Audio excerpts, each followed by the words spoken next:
They found something the other day in the archives. It was a letter that I had written to him. What was interesting about the letter was it was from this young guy who was, I guess it was 13 or 14, but it showed the relationship we had because I liked him, he liked me, I was friendly, he reminded me of my grandfather. Walt Disney's final handwritten words before his death were reportedly Kurt Russell. At the time, Kurt Russell was just a teenager working for Disney, and nobody ever explained why the entertainment mogul wrote his name down moments before being taken to the hospital in 1966. Decades later, Kurt Russell became one of Hollywood's biggest stars through films like Escape from New York, Tombstone, and The Thing. But behind the action hero image were secrets most fans never knew about. So what made Kurt Russell so important to Walt Disney? And why does the real story of his life look nothing like the version Hollywood sold to audiences? Join us as we uncover the hidden side of Kurt Russell's life that no one knows. Kurt Russell is one of Hollywood's most talented and handsome leading men. He sure is, and he's appeared in more than 90 films over the past 5 decades. Kurt Russell's connection to Walt Disney's death. When Walt Disney was taken from his Burbank office to St. Joseph Hospital in December 1966, his office was sealed. Nobody went in for years. In 1970, Disney archivist Dave Smith cataloged everything Walt had left behind. On the desk was a handwritten note, a list of projects and names, the working thoughts of a man who never stopped planning. The last legible name on that note was Kurt Russell. Nobody knows what project Walt had in mind or why that name was the last one on the page. When the story resurfaced during interviews for Guardians of the Galaxy Volume 2, Kurt Russell described being pulled into an office years after Walt Disney's death and being told what had been found. He said he found it surreal and meaningful simultaneously. Walt had obviously been thinking about him for something, had written his name down as part of a future plan, and the world would never know what the plan was. What they did know was how the relationship between them had developed. Walt Disney signed Kurt Russell to a 10-year contract while the future star was still a teenager, following a performance in Follow Me, Boys in 1966 that impressed him enough to commit to the kid formally. But the contract was only the paper version of something that was already personal. Walt Disney took Kurt Russell on personal tours of the animation studios, introduced him to the animators, played ping-pong with him over lunch, and talked about movies the way a man who has spent his entire life understanding cinema talks about movies. Kurt Russell told Disney 23 magazine that what he learned at Disney was how to make movies, and that he learned it directly from Walt. He described listening to Walt talk about arcs and characters and the internal logic of storytelling, sitting across a ping-pong table from the man who invented modern family entertainment and absorbing it without fully understanding yet how much he was absorbing. Walt Disney also told him something personal. He told the teenage Kurt Russell that he didn't think baseball was going to work out for him, that he had a real future in acting, that the business was going to reward him if he stayed in it. Russell heard that, processed it, and then went and chose baseball anyway. And for 4 years, Kurt Russell came very close. But what happened that made him turn his back on his dreams of becoming a basketballer? A professional baseball player that was close to being great. In 1971, he walked away from all of it to play professional baseball for the California Angels minor league system. He was scouted legitimately by the California Angels, the St. Louis Cardinals, the San Francisco Giants, and the Minnesota Twins, 4 major league organizations that saw something real enough to put their names and their money behind it. Teams were reportedly cautious about signing him given his acting career. They worried he wasn't fully committed, but his actual skills overrode the hesitation. On June 25, 1971, Kurt Russell made his professional debut for the Bend Rainbows, the Angels' Northwest League affiliate, playing second base. In that first game, a single, a double, and 2 stolen bases. His first full season produced a .285 batting average across 51 games, with 11 doubles and 29 walks, and an all-star selection for the Northwest League. He was a switch hitter, could bat from either side of the plate, with plate discipline that scouts track as a sign of genuine baseball intelligence. The following year, he hit .325 across 29 games. Good enough for a promotion to Double-A, the El Paso Sun Kings of the Texas League, in 1973. Double-A is 2 levels below the major leagues. Getting there as someone who came through a Disney child actor contract rather than a traditional development pipeline was a real achievement. In 6 games at Double-A, he was hitting .563. 6 games, .563 average, 2 levels from the major leagues, with scouts beginning to take the possibility seriously. Then, a base runner slid into second base while Kurt Russell was turning a double play. The collision tore the rotator cuff in his right throwing shoulder. Kurt went on the disabled list. Then El Paso gave him an unconditional release. His father, Bing, who owned the Portland Mavericks, the only unaffiliated minor league team in America at the time, signed him for one last season. He played 23 games, hit .229, and then it was genuinely over.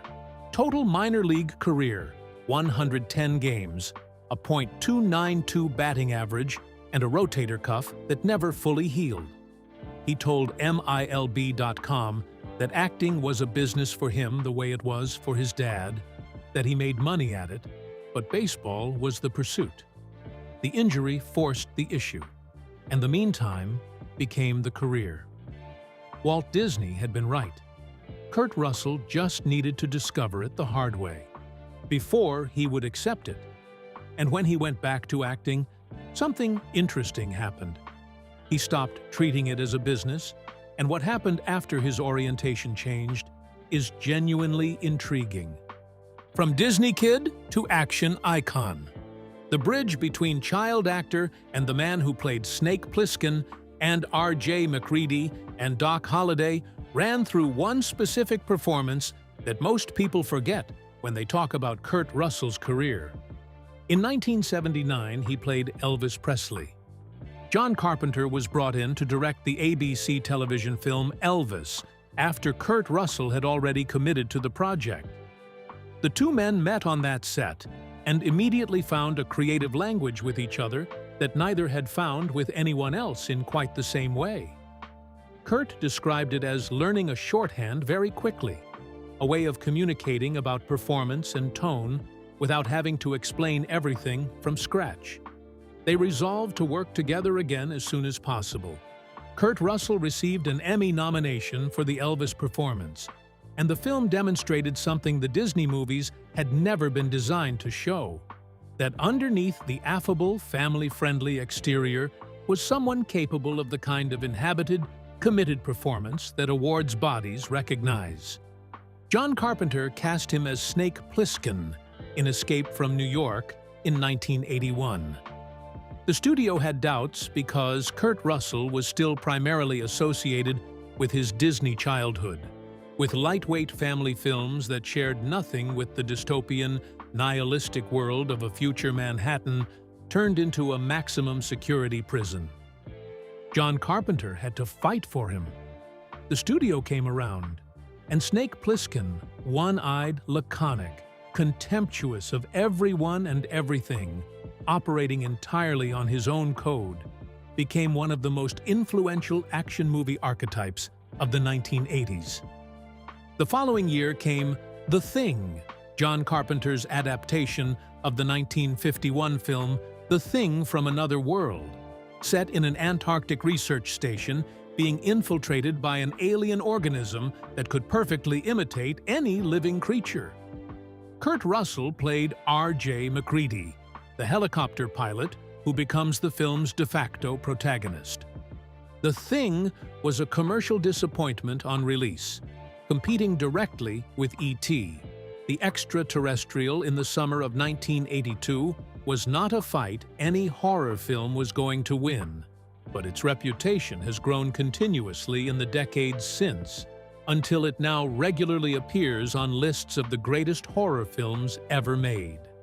Kurt Russell's performance is the anchor that holds the film's paranoia in place. A man who is simultaneously the most competent person in the room and the person nobody can fully trust, because anybody could be the thing, including him. Then came Big Trouble in Little China in 1986, a film that was marketed as a straightforward action movie and then deliberately subverted every expectation of that genre. Kurt Russell's Jack Burton was the first comedically incompetent action hero, a man who talked like a hero and consistently failed to understand what was actually happening around him, while the people he thought he was rescuing were doing most of the actual work. The film was a commercial failure in 1986. It eventually became one of the defining cult films of the VHS era, and is now recognized as a genre-bending achievement that was simply too ahead of its time for 1986 audiences to know what to do with. And then he secretly directed one of the most beloved westerns ever made, and didn't tell anyone until the credited director died. Why did he keep it a secret? The secret he kept for 12 years. In 1993, Tombstone was released, a western about Wyatt Earp, Doc Holliday, and the gunfight at the OK Corral that has since become one of the most quoted, rewatched, and celebrated films in the genre. The credited director was George P. Cosmatos. What Kurt Russell has acknowledged since George Cosmatos' death in 2005 is that the credit did not fully reflect what actually happened on set. The film's original screenwriter and director, Kevin Jarre, was fired from the production after disagreements about the script and the pace of filming. The studio needed a replacement director immediately. Kurt Russell and George Cosmatos made an arrangement. George would take the director's credit, show up on set, and implement Kurt Russell's shot-by-shot decisions while the cameras were rolling. Kurt would direct, and George would be the public face of that direction. Kurt Russell explicitly said that while George was still alive, he would not say a word about the real arrangement. George Cosmatos died in 2005. Kurt then began speaking openly about what had actually happened, describing the production as the hardest work of his life, saying he got 4 hours of sleep a night throughout filming, that it was so painful and so tough physically that he still carries complicated feelings about the film despite loving what it became. He said he had told George Cosmatos that he had done the same thing with Sylvester Stallone on Rambo 2, the same arrangement where the credited director functions as an executive arm of the actual creative force. Val Kilmer's Doc Holliday is the performance that most people associate with Tombstone, and rightly so. It is arguably the greatest single performance in the film, and one of the most memorable supporting turns in any Western ever made.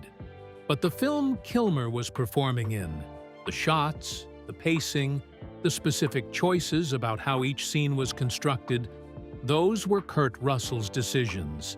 The film belongs to Kurt Russell in a directorial sense that the official record has consistently understated. He has said he is happy the film got made. He has also said, more than 30 years later, that he still has not fully made peace with it, that there are things he would have done differently given more time and more sleep. That is a director reviewing his own work, with the specific and unresolvable dissatisfaction that directors carry when they know what they are trying to do, and can still see the gap between the attempt and the result. He got 4 hours of sleep a night to make a film he didn't get credit for. And he didn't say a word about it until the man who took the credit was safely on the ground. That particular combination of obsessive commitment and personal loyalty appears everywhere in Kurt Russell's life once you start looking for it. Let's talk about the relationship that defined that loyalty at its best. The relationship with Goldie Hawn. In 1966, on the set of the Disney musical The One and Only, genuine, original family band, Kurt Russell was cast as a teenage member of the family.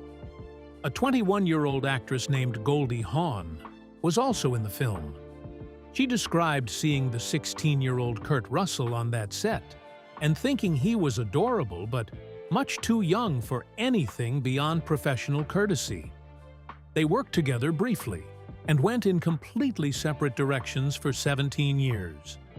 Goldie Hawn won an Academy Award for Cactus Flower in 1969. She built one of the most distinctive careers in Hollywood comedy through the 1970s.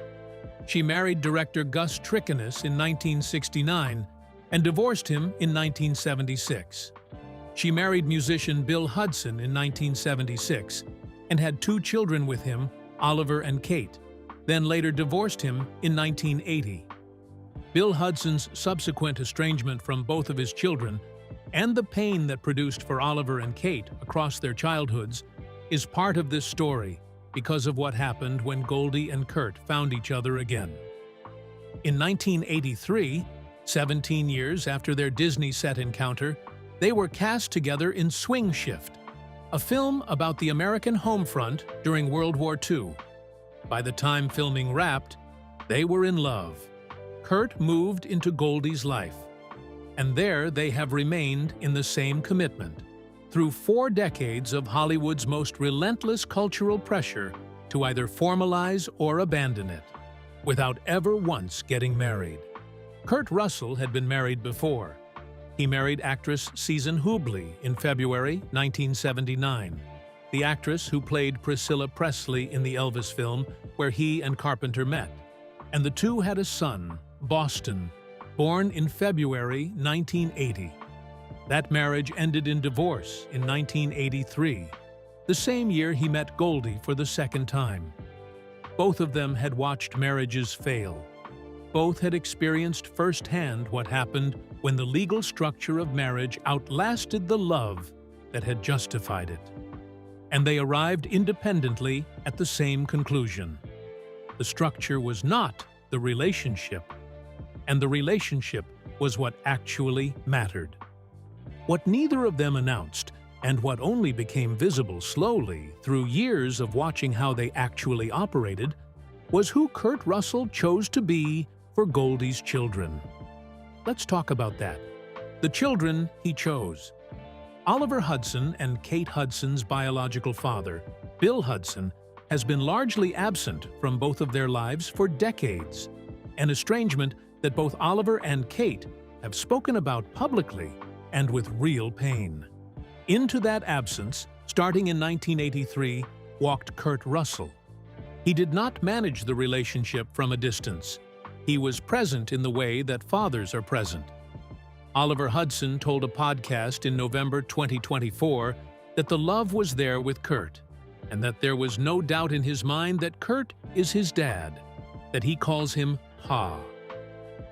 Kate Hudson has posted on Instagram for Kurt Russell's birthday, referring to him as Pa, and describing how much she loves him and what he means to her.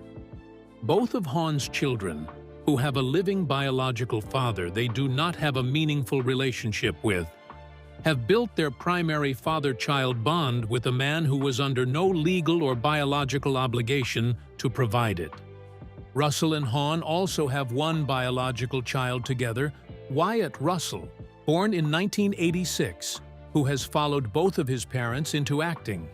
Between Boston, his son with Susan Hubley, Oliver, Kate, and Wyatt, Kurt Russell has 4 children he considers fully his. 2 are biologically his. 1 he legally adopted. 1 he chose through an act of daily, unconditional, unglamorous commitment across 4 decades. He has never positioned himself publicly as the heroic stepfather. He has never given a speech about what it means to raise children who are not biologically yours. He simply showed up every day for 40 years and let the results speak for themselves through the mouths of 2 adults who called him Pa without qualification. But despite the beautiful relationship Goldie and Kurt had, they never got married. and here's why. The marriage decision that became a blueprint. Kurt Russell has said plainly in multiple interviews that for people like them, the marriage certificate was not going to create anything that did not already exist without it. I'm reminded of how lucky I am. To you, I owe my wonderful life. Simply put, Goldie, I cherish you. He said 40 years together was not enough to finally say, well, I guess. He delivered that line with a laugh. If the thing you are asking is whether the commitment is real, 40 years is the only answer that matters. Goldie told Dax Shepard on Armchair Expert that people fuse in marriage in ways that are actually damaging.